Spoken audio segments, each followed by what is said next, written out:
It's day 34, I think. And I'm hiding in the wardrobe. I feel a bit like E.T. And I've been thinking about people. I've been thinking about working with older people when I was a kid and what it must be like for the young people in this show, this panto that I'm doing, to be working with us adults, some of whom we've seen on telly or in films or in musicals and stuff like that.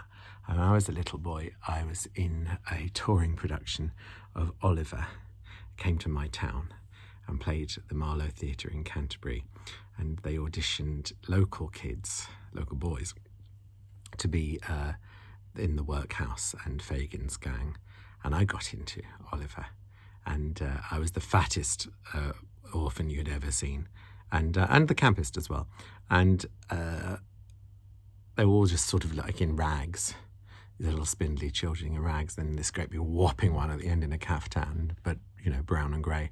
That was me. And for Victor Spinetti was Fagin, and Liz Fraser, the Carry On actress, she was Mrs. Bumble, I think. And Victor Spinetti never spoke to me. He never talked to me off stage. On stage, he once touched me on the shoulder and looked me in the eye, and I thought it was amazing. I told people for years and years and years that Victor Spinetti, the voice of Banana Man, I think he wasn't he? Voice of Banana Man, and lots of other things, had touched me on the shoulder, looked me in the eye, and I was just thinking about how small gestures, how tiny things can make such a huge impact on people.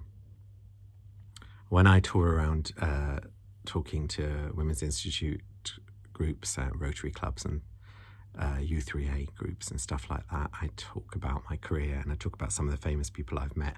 And I tell a couple of stories about famous people that I met that weren't particularly nice to me.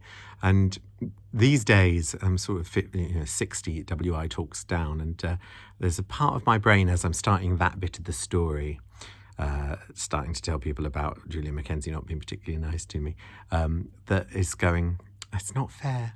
Stop telling that story. Stop telling that story. Because it isn't fair, because I met Julia Mackenzie, she was about to go on stage in front of 1,000 people, and I was just some random kid who happened to be in this show and who came up and started sort of bothering her just before she went on stage to sing a solo. Of course she wasn't going to be, effervescent and lovely to me. And, 5 seconds was our meeting. You can't go around telling people that Julia Mackenzie's a cow with just 5 seconds experience of her.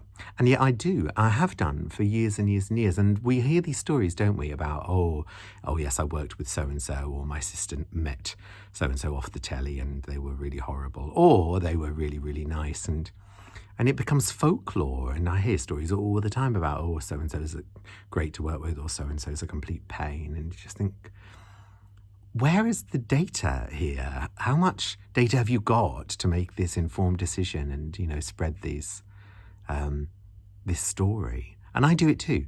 And I'm trying to keep an eye on that. So I'd like to say officially an apology to Julia Mackenzie, who was not really rude to me. She was just a little baffled as to why a 19-year-old boy was suddenly talking to her, standing on the edge of the Barbican stage when she was just about to perform For Sondheim, one of his songs, in front of 1,000+ people. And then there's the kids in this show, and some of them know who I am because I've been on telly. Some of them want to talk to me or to be my friend on Facebook and things like that. And of course you have to be really careful when you're working with children in this day and age. I think it was the dress rehearsal days. The sound man, James, had to put a microphone on one of the kids because they've got lines in the show. And he said, I can't put this on until a chaperone is available. And there was 4 or 5 fully grown stagehands all standing around. I was there, some other actors there, all adults, but none of us are officially chaperones. And so James, the highly professional, charming, lovely sound man, wasn't allowed to put this microphone on a child. And I've never experienced that before. This is the first time I've been sort of privy to it. And I know there are very, very good reasons for doing such a thing, but it was striking nonetheless. I was a bit like, well, sad, I think I was. I think I was sad that we live in a world where that has to happen. And yet I do understand why. And I suppose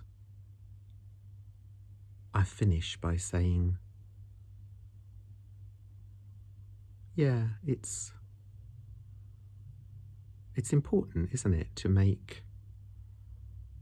to understand that your actions and your words have an impact. I know I've done and said many, many things that have upset people over the years, and I still have my moments now.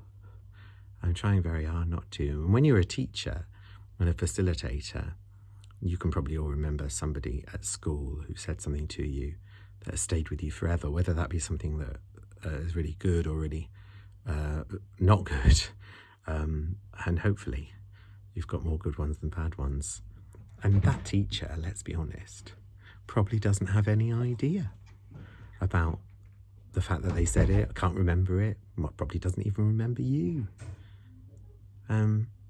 So I guess I'm saying I'm aware, as someone that's been on telly for 2.5 seconds and as a facilitator and a teacher and a mentor, that words and actions matter, and I'm trying to be better at acknowledging that and thinking about it in the classroom and on stage, because I work a lot without a script, and I riff and I say stupid, glib things sometimes, which are, sort of really low-hanging fruit comedy that's offensive to somebody.